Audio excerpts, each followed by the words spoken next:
and California Chrome comes roaring home with Arrowgate coming after him on the outside. A furlong to run. California Chrome put to the test. Arrowgate full out. Can he stick with him? California Chrome. Arrowgate still coming. California Chrome. Arrowgate steals the show in the Breeders' Cup Classic. This is Saratoga track announcer Larry Colmus, and you're listening to the Paddock Pass on 104.5 The Team.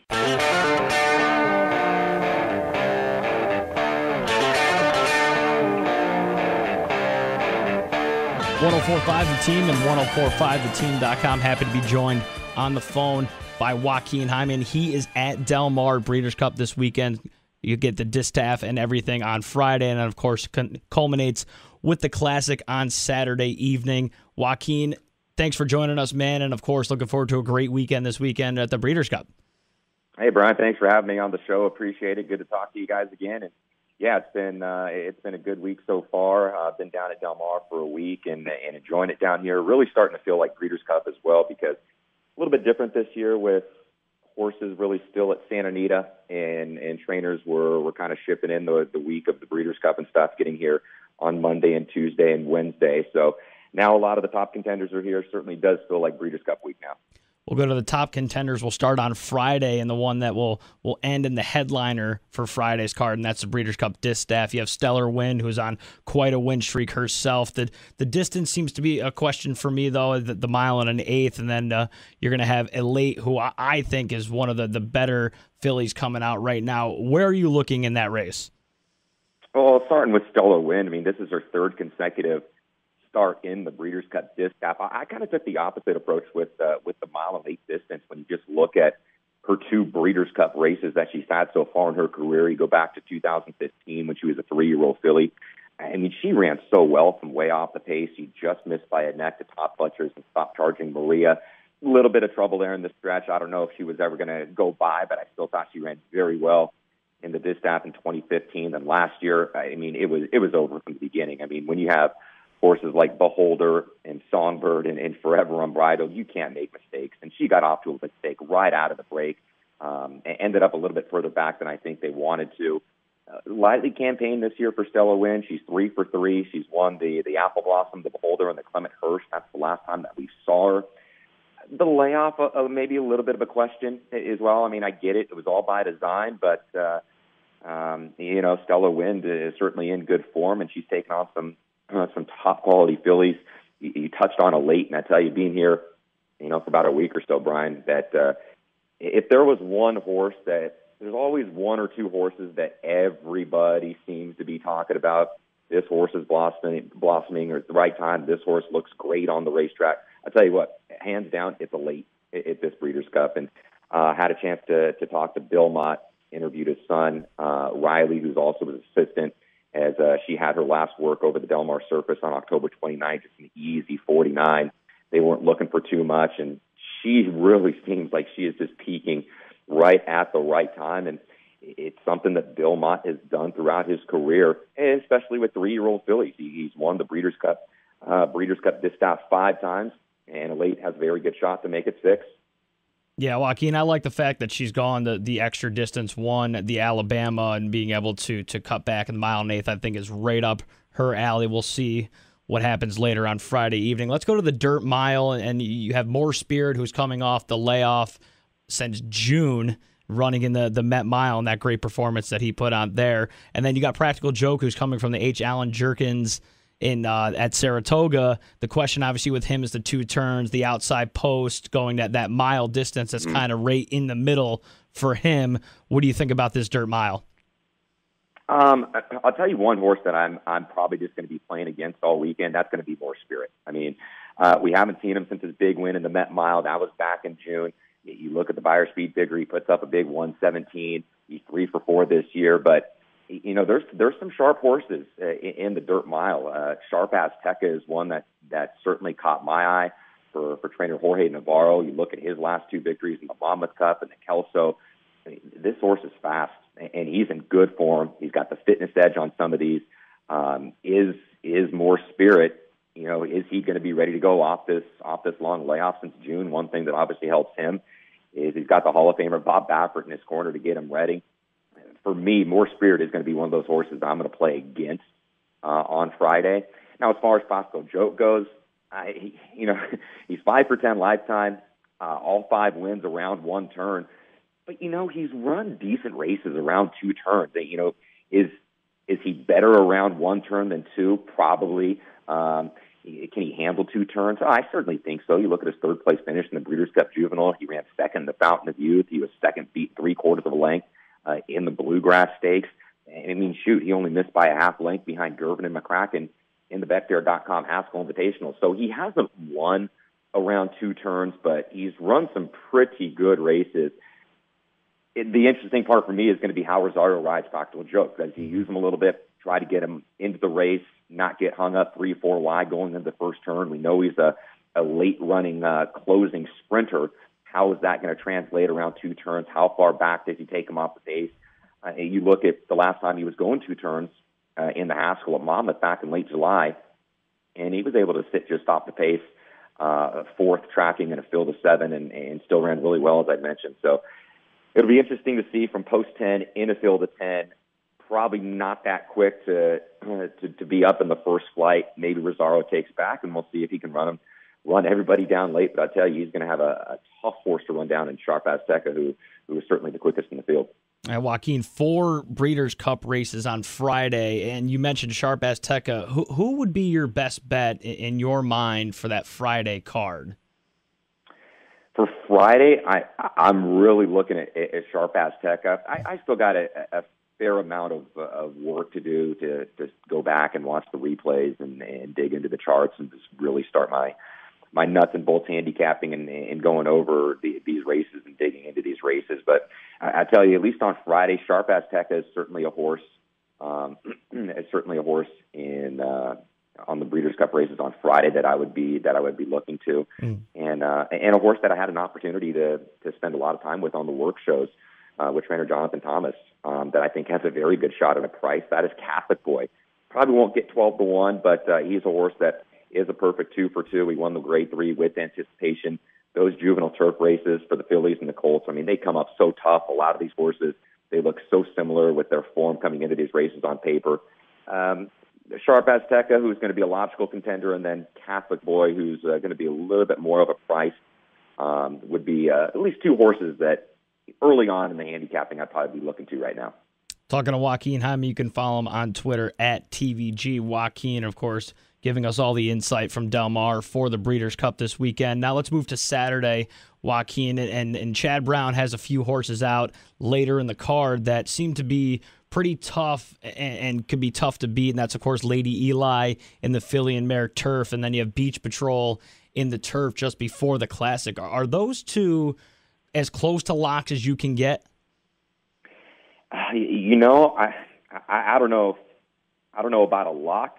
Chad Brown, just in the filly and mare turf, he has 3. He's got Decida, Grand Jete, and of course, Lady Eli. And it's the first year that the Breeders' Cup filly and mare turf is going to be competed at a mile and 8. So, of course, with a running style like a Lady Eli, traffic trouble can always be a bit of an issue. You have the defending champion in there in Queen's Trust for Sir Michael Stout. Is the mile and 8 probably just a little bit too short for her? We'll see.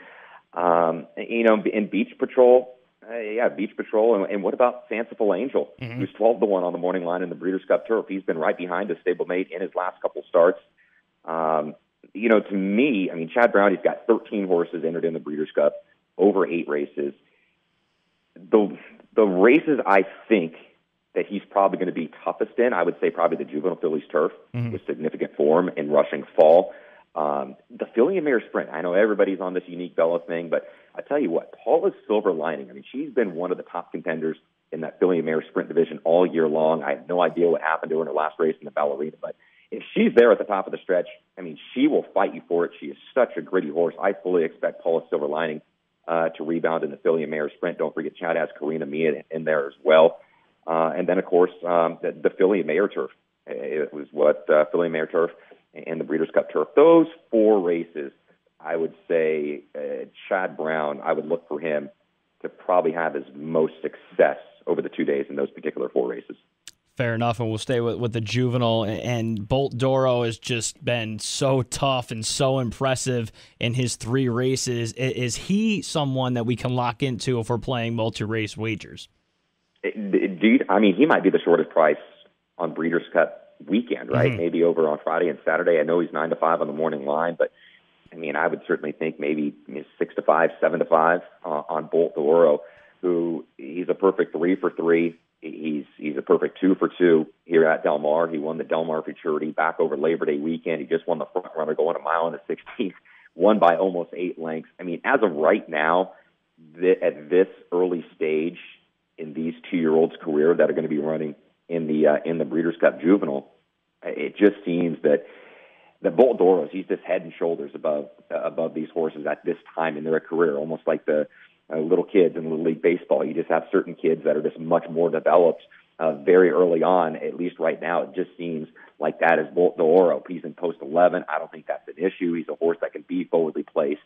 To me, in the multi-race exotics, Brian, I mean, that seems like the most logical single to me on Breeders' Cup Saturday in Bolt Doro. Yeah, Joaquin will call him the Danny Almonte of the weekend yeah, here. Exactly, right? At the Breeders' Cup. Let's go to the big race. Everyone's talking about the Classic, of course, and you got the 2 big horses that everyone's talking about, Gun Runner and Arrowgate. And for some reason, Joaquin, I don't know, call me crazy, I'm looking elsewhere. I'm looking for a price because you're getting 9 to 5 and 2 to 1 there. And I was on Gunnavera in the Travers with West Coast, and I just couldn't get the horse home at 24 to 1. I'll probably use him underneath in this race as well with West Coast. Am I crazy to go outside of the 2 logical horses? I mean, at Gunnavera, do I see him winning the Breeders' Cup Classic? No, but I think you're onto something there with maybe using him underneath if you're going to be playing exactas, tri-supers, whatever it may be. I mean, he's a horse that he was so good early on in the season when the Triple Crown prep races started and the Holy Bull and the Fountain of Youth. And then he was well behind Always Dreaming in the Florida Derby. I think by the time the Triple Crown season started with the Kentucky Derby and the first Saturday in May and the Preakness, I really just think you were looking at a tired horse, and he needed a break. Antonio Sano gave him that break. Came back in a very small stake in the Tangelo where he's 20 cents on the dollar. He toyed with the field as he was expected to do. But it set him up for a very good race in the Grade 1 Travers Stakes, and he came from well off the pace, finished second behind West Coast, who went wire to wire. Gunnavera is a horse that is another one that is coming in fresh. We haven't seen him since August 26th in the Midsummer Derby. How far back is he going to be would certainly be a question. But for me, I don't see a massive upset in the Breeders' Cup Classic. I don't see one of those races where you're kind of scratching your head like, wow, he won that race. To me, yes, of course, Arrowgate, is he the same horse? Can he find that form from back in January and March of earlier this year? Gun Runner, people question him at the 1.25 miles. To me, it's not that big of an issue. I mean, he hasn't won at 1.25 miles. He's 0 for 3. He's been second with 2/3.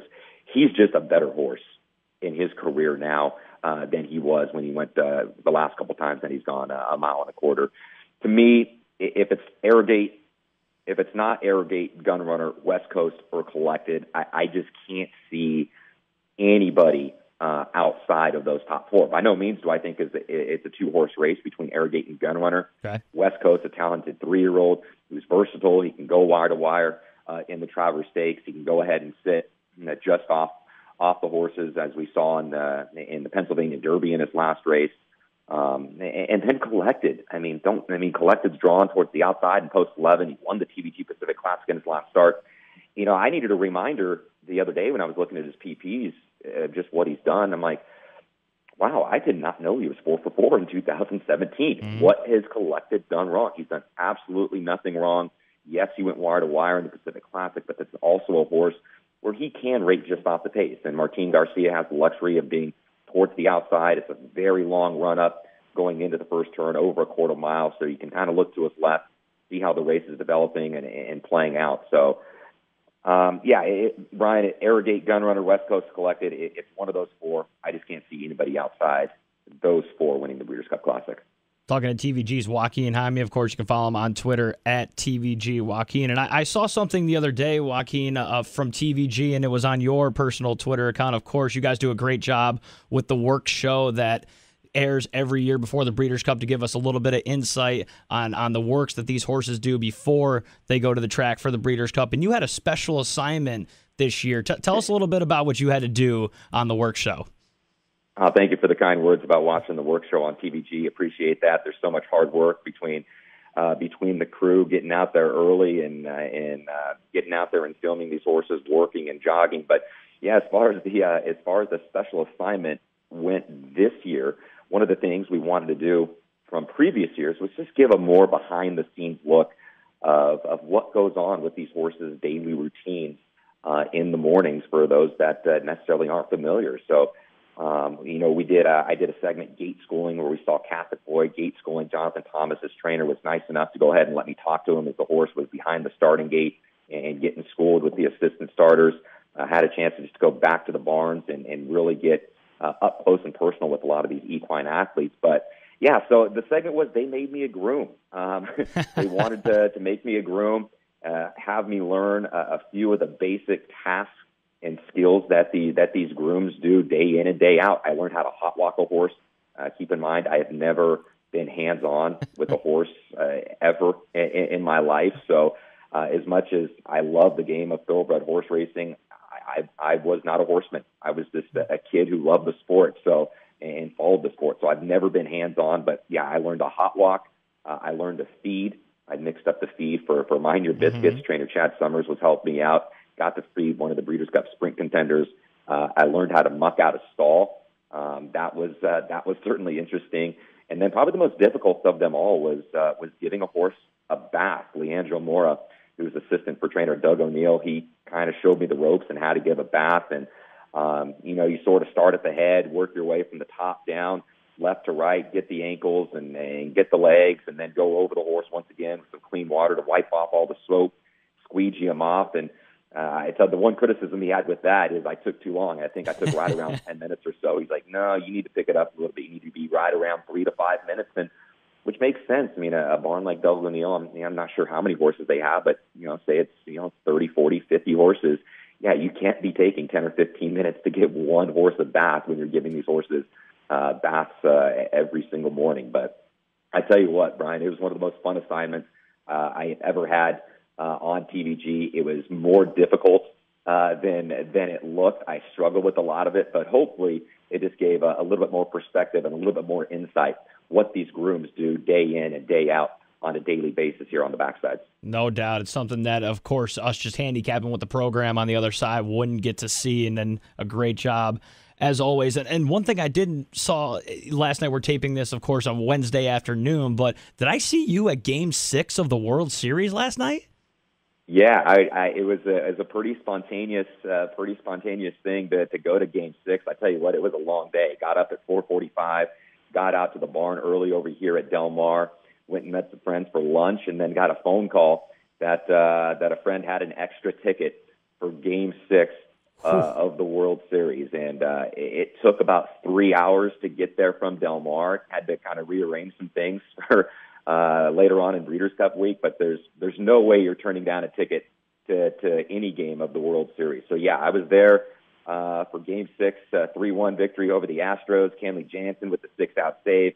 Good to see him rebound. I think he's got his confidence up once again to go ahead and come into Game 7. So, got Yu Darvish with the ball tonight on Wednesday for Game 7. But, yeah, it was an absolute blast to go to the Dodgers game last night. I mean, I've been to a few postseason games in my life, but that was the first time I've ever been to a World Series game, and the atmosphere was just fantastic. Joaquin Jaime just living the dream. He's at Breeders' Cup week. He's going to World Series games, and, of course, he's joining us here on the Paddock Pass. Joaquin, thanks for giving us some time. I know you have a busy week set up with the Breeders' Cup and everything. Appreciate the time, and we'll get a hold of you after the Breeders' Cup. Of course. Great to talk to you guys. Thanks for having me on the show, Brian, and have a great Breeders' Cup week.